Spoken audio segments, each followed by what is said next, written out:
आता बाप काय असतो दादा?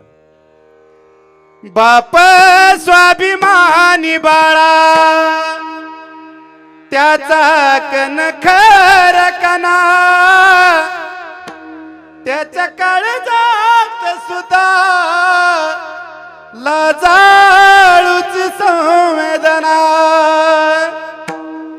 त्याची पहाडाची छाती, त्याचे हृदय गुलाब,